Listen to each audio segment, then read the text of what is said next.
Moisturiser പുരട്ടുക. അല്ലോ ഇതിലേതാ പറഞ്ഞ razor? ഇതായി.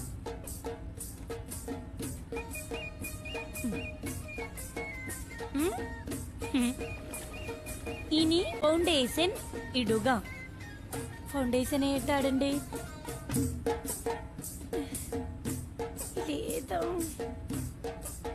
ചെറുപ്പ വായിക്കാൻ പറഞ്ഞോടില്ലത് ഏതാ ഫൗണ്ടേഷന്? കണ്ടിട്ട് ഫൗണ്ടേഷൻ ആണെന്ന് തോന്നി. ഡ്രൈ സ്കിൻ ആണെങ്കിൽ ലിക്വിഡ് ഫൗണ്ടേഷൻ ഇടുക. ഓയിലി സ്കിൻ ആണെങ്കിൽ മാറ്റ് ഫൗണ്ടേഷൻ ആണ് നല്ലത്. സ്കിൻ ഓയിലാണോ ഡ്രൈ ആണോ നമ്മളെങ്ങനെ അറിയുവാ?